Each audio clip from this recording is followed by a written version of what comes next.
All right. We're watching this video. It's called Genji, the hero with no identity. Grow your customer base. Genji Shimada, a fan favorite and by far one of the most popular heroes in Overwatch history, right alongside Mercy, as revealed by Jeff Kaplan on the Blizzard forums. Genji is a hero that captivated the world through his appearance in the Dragon cinematic first, and then his unique gameplay that still cannot be found elsewhere to this day. Real. A hero that has excelled in using combos within his duels and a playmaking ultimate that rewarded his timing and combo usage. On top of all of that, a fantastic deflect ability to deny ultimates such as Graviton Surge. Like, that was peak Overwatch. This stuff that never happens anymore. Oh my god, this is so much fucking better, man. It makes me mad seeing that. It makes me mad seeing that. Because, like, look, the tanks all had lower health. You could kill them with Blade.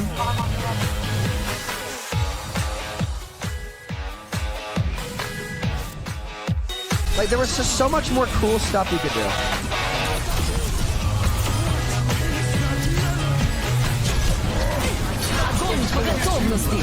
Like, look at that, dude. Look at that.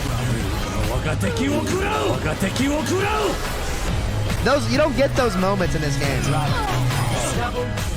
Dragon Strike.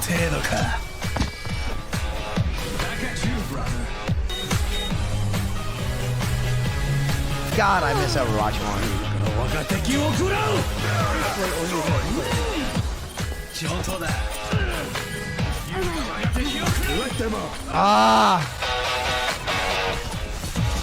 Dude, like, Genji at this point too was so good, dude. So good, man.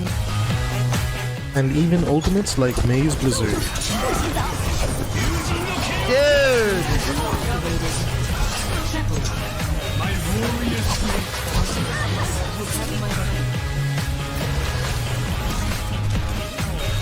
Now it's just fucking Suzu and...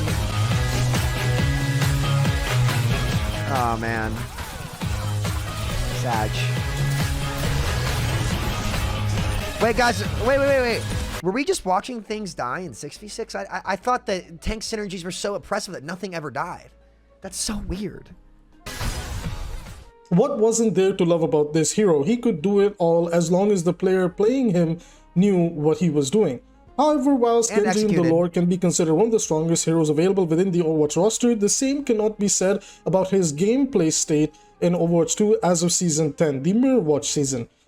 The hero has lost a lot as to what made him great, and lost, and I seriously mean a lot, of power and playmaking potential progressively over time, especially during the lifespan of Overwatch 2.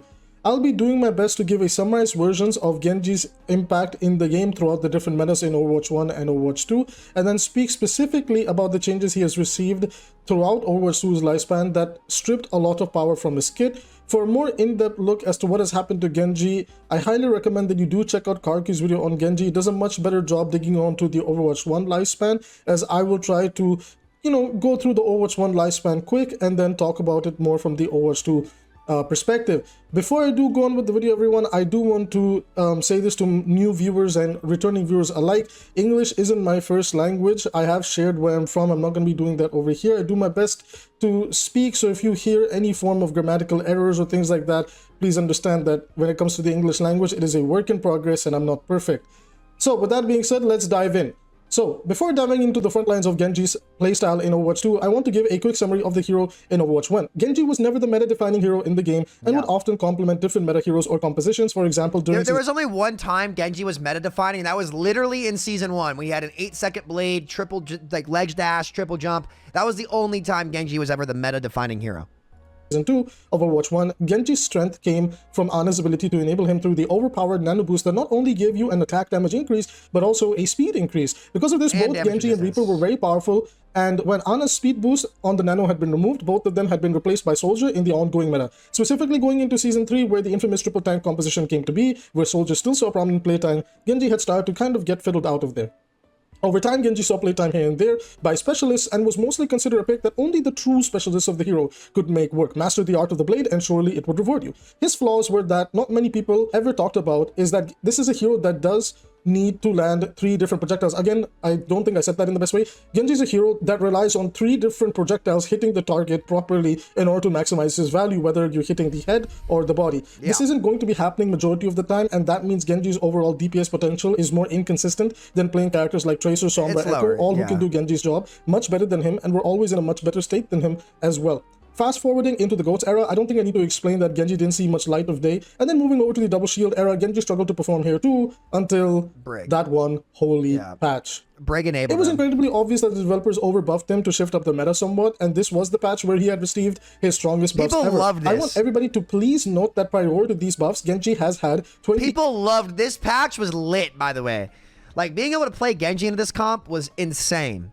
Like, he got pocketed from so many things. 8 DPS shuriken and 120 damage per swing, and that had never made him meta, nor was he ever a top tier pick. He was a middle of the pack hero who maintained his popularity due to being a fun character and addicting hero to play, garnering not only a strong and loyal fan base, but popularity all across the board. Now that we have that in mind, Genji's strongest buffs were him getting the following changes. As you can see, his shuriken damage had gone up from 28 to 30, the secondary fire saw a spread decrease to help him hit his shurikens more often, and the deflect saw a buff up to 2 seconds with now the ability to cancel it as well. So a little bit of a quality of life change was thrown in too. This immediately skyrocketed Genji into the meta that everybody fundamentally agrees that this would definitely make it powerful and, you know, OP. I'm sure we all even remember that amazing EQO clip that happened in the Overwatch League. And in case you're new to Overwatch and you've not seen that clip, check it out over here. Into it, blade in hands, it's going right down to the distance as the overtime burns through. The Fusion need to find an opening. Sparkle now moving through, but Xy's on the flank. Their headshot onto Carpe. One of their star players taken out early. And Boombox just left to his own devices in the sidelines. He goes down to Fusion. Only a couple of players left remaining. EQO's gonna come up huge right now. Everyone is weak. EQO with the blade, pulls it through, builds it up. Will it be enough? 1 kill, 2 kill. Are you kidding me? EQO now finds it with the third. And now it is overtime. Xy moving over to the Tracer to try and deny, but EQO! What a player! It's just like that style of Overwatch is just so much better. Like, it's just, oh my god, man. Like, so much happens. Like the special moments of Overwatch 1 are just so much more special in that game. Damn, dude. This is when I was fresh off my Contender Season 2 and I decided to stream full time. I remember. It's good times, dude. Damn, bro. Damn. Star! What a hero. So fun to watch. Anyways, moving on. It's important to understand... even if Genji's OP, like, you have to execute on so much to get value on him. Whenever he's strong, the game is just fun because you can play into him well. Like, you're not losing to bullshit. You're losing to skill. Like, raw skill.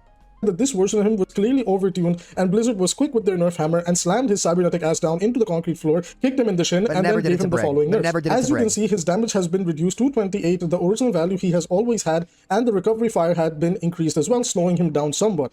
He had become irrelevant yet again at the higher levels of play and professional play. During that time, the meta DPS picks revolved around characters like Tracer, Sombra, Echo, and in some cases, Soldier 76. Even when Dive was meta, there was few instances where Genji saw playtime. I missed this game, Hell, even in some of the earlier lifespans of Overwatch League, Genji was actually being replaced by Widowmaker just because she just had better map control and much more consistent, impact on the game than what Genji could do. It was interesting that even in dive compositions, Genji was a bit here and there and sometimes just not even seeing playtime. Anyways, the balance team did acknowledge this, that the hero was a little bit irrelevant, and they did try to help him again. They started by giving him a slight fire rate increase, but then immediately ensured to gutter the charge rate of Blade, since ultimately by this point, the hero had become nothing but a Blade bot that desperately relied on his girlfriend Mercy to hold his hand, or his Nana Anna shooting a needle up his ass so he could do any form of damage. Without either of those, Blade was still a mid-tier ultimate at best, and this is also implying the best case scenarios that Blade actually worked out.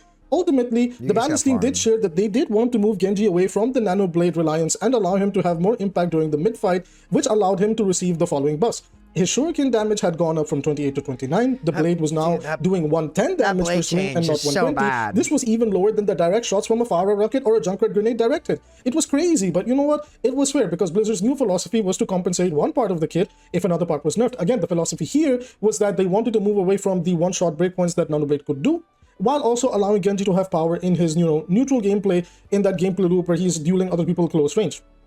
This was the best middle ground that Genji ever had. He felt fun to play, he could work in certain spots, and whilst he wasn't exactly a meta hero, the hero at least felt like he had impact during fights. Now we enter the era of Overwatch 2 Genji. Here's how it all started. Season 1 of Overwatch 2 saw Genji see a lot of playtime. This was number 1 because of the DPS passive, where DPS got increased reload and movement speed per elim, and the fact that during that helped him a lot. Sojourn was so dominant, and hilariously enough, she is still by far one of the best DPS in the game. Genji was just a big winner of the 5v5 format in general, and he could fit in to the compositions that were meta. I wouldn't say that Genji was a big winner in the 5v5 format. I would say for where that, dude, that Queen fucking image is so bad. Thank God they updated that. Holy shit. I would say the DPS passive, he was one of the biggest. I think the role passives made him really good. I think also he just fit well into this comp. Like, believe it or not, Genji's actually always paired well with Brig because she could heal him at range. Especially when her bash got removed and the threat of Brig against the Genji got removed, but Brig still enabled Genji. I think that helped him a lot. And he's also good. He can deflect the Queen Knife. Like, he's decent in his Soj as well. I think that's kind of what it was. Better of the time, and because of that, he saw a lot of playtime. Now, because of his increased play and win rate, he was targeted for nerfs, and in my personal opinion, got some of the harshest nerfs a hero has ever seen. Shuriken damage had dropped to an all-time new low, dropping from 29 to 27. Yeah, it's insane that they and did his that. ammo got brought down to 24. Regardless, you know, the ammo count doesn't even matter anymore because they accidentally buffed it back to 30, and, you know, it is what it is. The hero still messed. The ammo count doesn't matter. The mark. It's his interactions with the fact that Genji got nerfed harder than Sojourn in this, it's crazy. It really is. Despite the changes that Genji had received, what made me truly upset about this entire situation was somewhat the hypocrisy. I'm not sure if that is the right word here, or their extremely poor communication as to what their philosophy was with the hero. They had communicated the reason for these nerfs was because of the DPS passive being a thing at the time, and when that DPS passive had been removed, Genji saw no compensation buffs at all, whilst other characters did. This was ridiculous. Regardless, this was still in an era where support wasn't as strong and healing creep hadn't properly happened yet. Progressively, over time, the game saw new additions into the support role and tank role, reworks to characters to help them out, and a plethora of changes that have taken place that did somewhat hurt Genji now more than ever. I want to remind everybody that Genji was never meta or the best hero to play, and was still a mid-hero when he had 120 DPS played. He fit into the meta. DPS Shuriken, and this was in the health pools of 200 HP for a majority of the squishies in the game. Now the gameplay format is entirely different. In order to deal with the support role, healing power creep, we exist under a DPS passive that reduces healing by 20%, and the health pool for more squishies has gone up to 250. The health pool changes were a massive nerf towards Genji anyway because of how he interacts with breakpoints, and again, I implore to remind everybody that Genji isn't always hitting 3 different projectiles at once. Most of the time, at best, only 2 ever hit you during his duels, and very rarely would 3 ever hit. Again, majority of the characters in Overwatch are very fast and very quick, and we have seen some form of a mobility creep that everybody can jump, dodge, teleport, yada yada yada. Not to mention that during the projectile size increase patch, instead of him going up from the 1 size to 2 size that generally helped him quite a bit, his was actually nerfed down to a number I cannot remember, but from the feeling point of view, it literally feels like the hero did not get a projectile size buff, as more often than not, you're still in that same problem where only ever 2 shurikens are hitting, and a full combo isn't as strong because of how terrible his interactions with breakpoints are now, with the health pool increase and Blade only doing 110 damage. Guys, seriously, for the love of God, this is an ultimate ability that now does 110 damage against 250 HP pools. Yeah, if you it's fail insane. to hit a target with your dash, it takes 3 swings to kill 1 squishy. It's insane that an ult takes 3 swings to kill 1 squishy. And now it's like the ugly part of the Season 9 changes come in, where they haven't actually tried to tune characters to make the game more fair. They've just continuously reshuffled the board. And I'm okay with them trying to do that, right? But I think the game's better when more things are viable. It's more about like how you play. Like Mei and Genji. Mei has been left behind too, by the way. Mei was a really, really good pick, and she's been unpickable. Mei is unpickable in top 500 right now, unless you have the perfect team comp around you. But I could force Mei in a ton of games and a ton of situations previously because like she had a couple of, like, her breakpoints were like you could 1 shot in the head and then hit a body shot and kill somebody. Now it's 4 shots in the body on squishies. 4. And her freeze didn't get compensation buffs. It's crazy, man. It's crazy. Genji's another one of those heroes that really lost. It really sucks.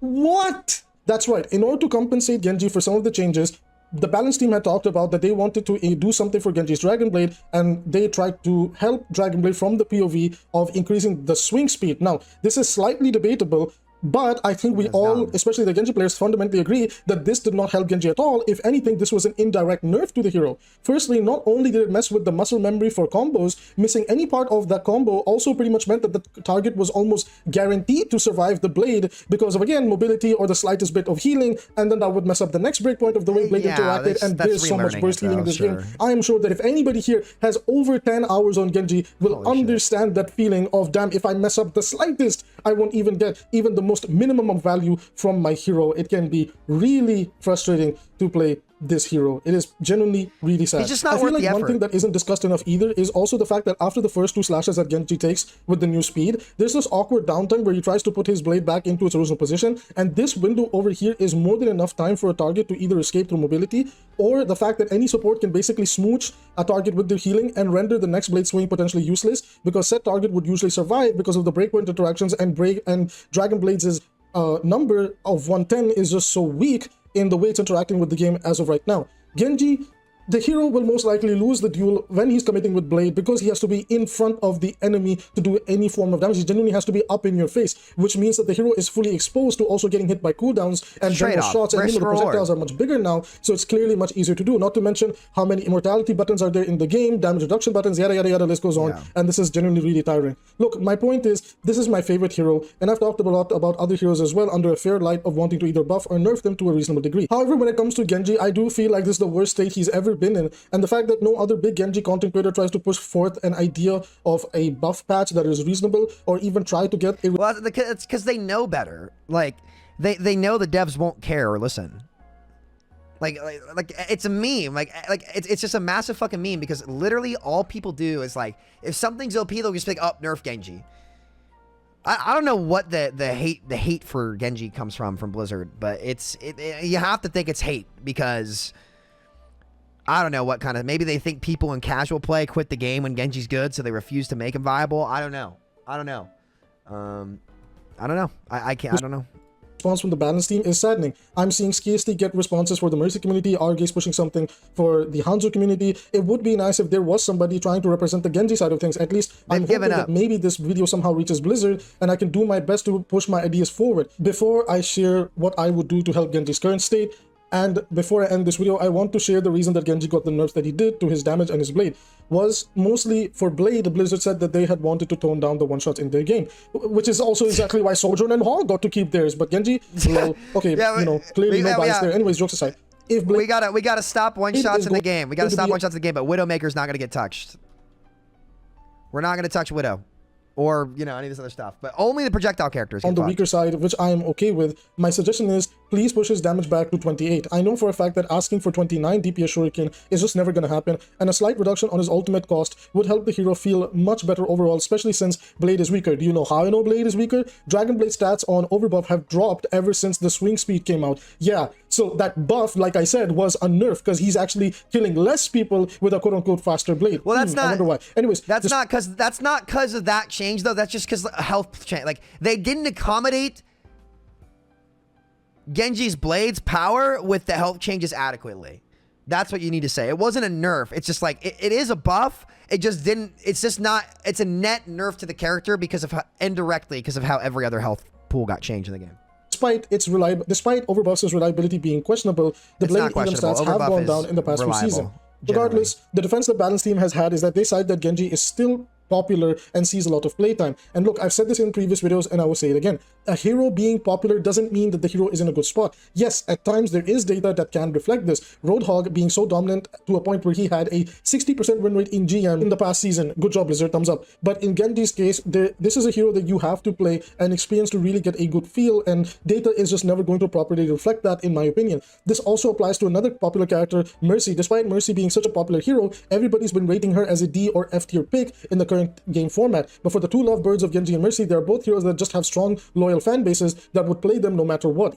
Even as Jeff Kaplan had once said that on a forum post that these two heroes have had the biggest fan bases by a large margin before we even got to the next heroes. Look, with the buffs that the rest of the characters have been getting, the new heroes with such powerful abilities, and the overall gameplay direction in general, it feels incredibly difficult to make this hero work at times where I can just easily lock in Emperor Sombra, like, that's the thing, and it's do not what Genji fun. does, but much faster, easier, and actually be a lethal threat. Why would I put a ton of time and energy into mastering Genji when the effort I put in gets easily countered by players who don't have to fucking try nearly as hard.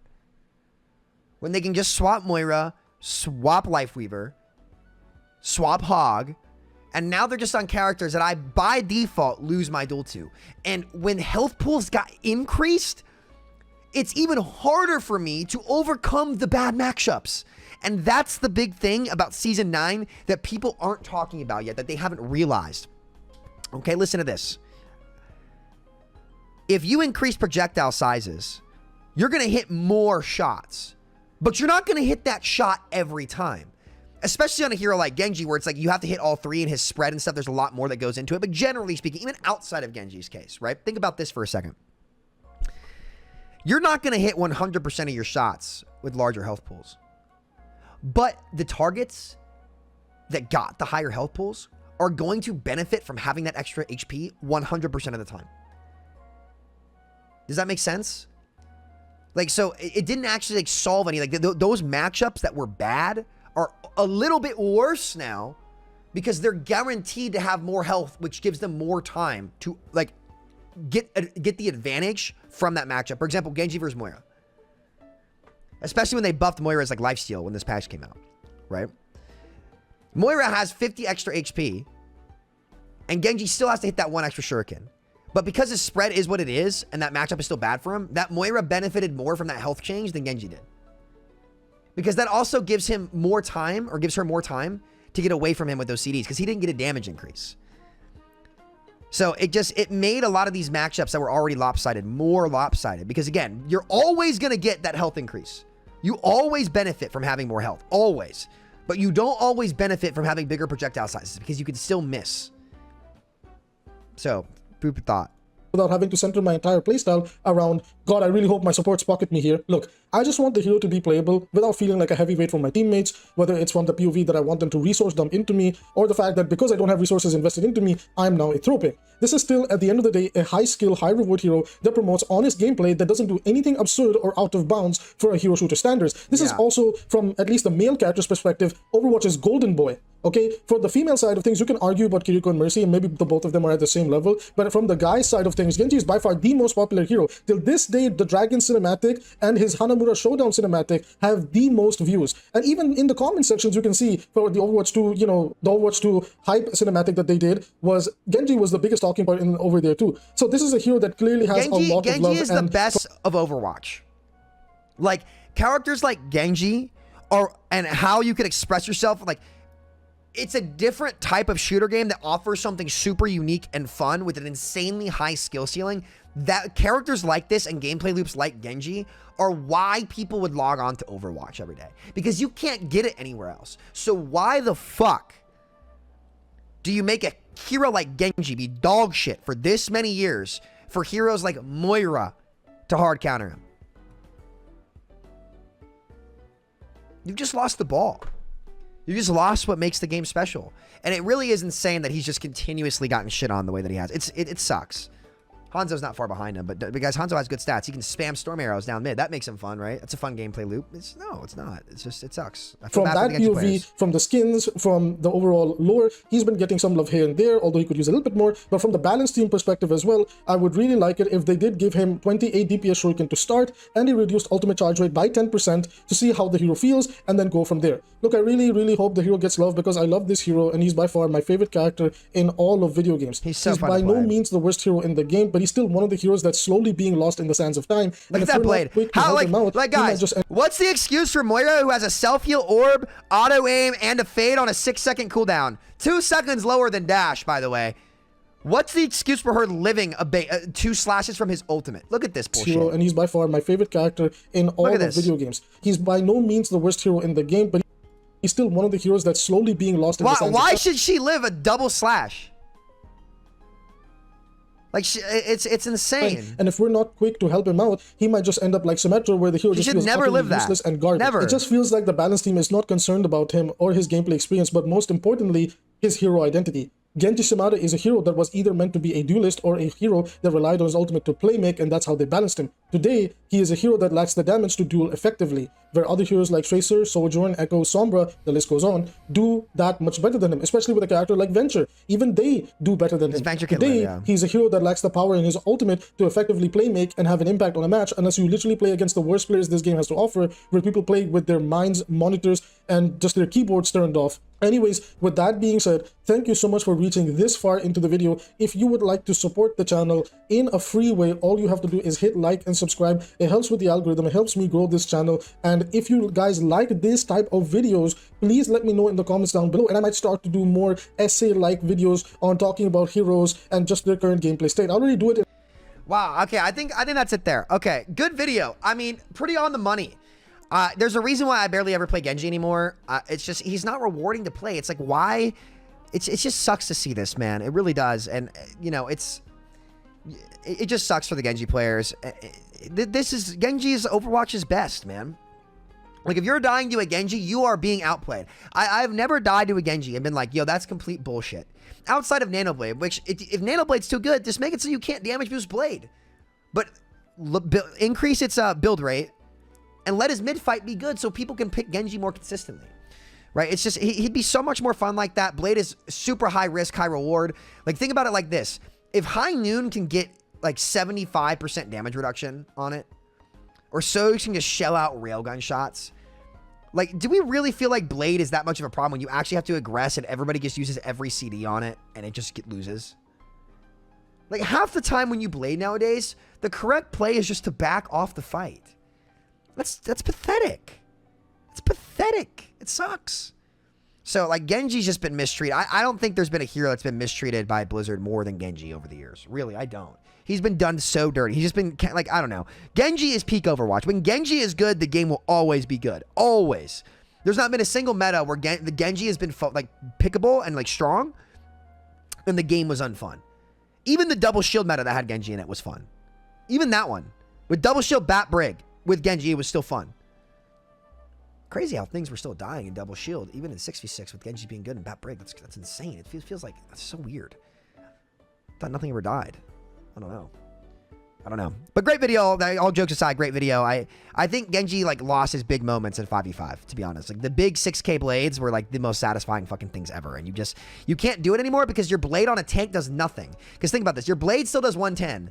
Tanks got so much health that you could never kill them previously, and then they got even more health in Season 9. So Genji definitely a huge loser from Season 9 on. I hope they address that at some point, but I would not be optimistic on them actually cleaning up the messes they make. I'd count your best bet if you're a Genji player is to hope that they reshuffle the board again, because that's all they've ever done in Overwatch 2, really, and just hope that Genji ends up a winner from it. That's pretty much it. You're just gonna have to wait and see. It'll happen for 2 weeks.